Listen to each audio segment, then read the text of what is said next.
पितरों के बाद आते हैं हमारे कुल के देवी देवता। हमारे यहाँ कुल के देवी देवताओं के बारे में जब हम लोग रीडिंग करते हैं, कंसल्टेशन लेते हैं, तो हम लोग पूछते हैं कि आपके कुल देवी देवता कौन है। लोगों को पता ही नहीं होता ये कुल देवी क्या होती है, क्या काम होता है इनका, इनको कैसे जानते, नहीं जानकारी है लोगों को। कहते हैं हमारे पेरेंट्स को नहीं पता तो हमें कैसे पता हो। कुल देवी देवता, पितरों के बाद आपके कुल देवी देवता होते हैं जो आपको प्रोटेक्ट करते हैं, क्योंकि वो आपके कुल के होते हैं। वो आज से नहीं, आप नहीं थे तब से आपके फैमिली को प्रोटेक्ट कर रहे हैं।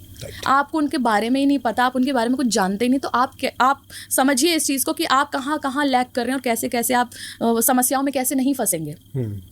जब आपको ज्ञान ही नहीं है उन चीज़ों के बारे में, तो आप उनकी सेवा तो निकालना बहुत दूर की बात, नाम ही नहीं जानते हैं तो कैसे होगा। या तो कुल में देवी होती हैं या देवता होते हैं, ठीक है। राइट। आपको उनके नाम का दिया जलाना है, ठीक है। आप उनके नाम का दिया जलाइए।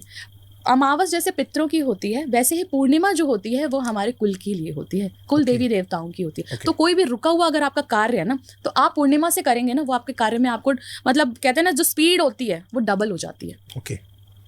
तो हर एक चीज़ का मतलब है। लोग पहले के जो लोग थे अपनी चीज़ों से जुड़ के जो चलते थे, वो कहीं ना कहीं वो फैमिली पे उसका था इम्पैक्ट, कि वो मतलब कितने अच्छे से अपनी चीज़ों को कर रहे हैं, परिवार में बच्चे सेटल्ड हैं, खुश हैं। और आजकल जो केसेस भी अगर आप देखें रिलेशनशिप को लेके, जितने ज़्यादा आजकल केसेस उठकर आते हैं गृह कलेश की वजह से, डिवोर्सेस के एंड सेपरेशन के, हमारे कल्चर का पार्ट नहीं था ये। राइट।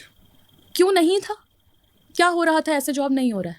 कहाँ हम ब्लैक कर रहे हैं? कमी तो हमारी है ना, तो ठीक भी हमें ही करना पड़ेगा। तो इन चीज़ों को आजकल कपल्स को भी समझना चाहिए कि हमें कुछ ना कुछ अपनी चीज़ों से जुड़ के चलना चाहिए, ताकि हमारे साथ समस्याएं अगर आ भी रही हैं तो वो फिर सॉल्व होती जाए, सॉर्ट होती जाए और कोई अड़चन ना पड़े बीच में। राइट।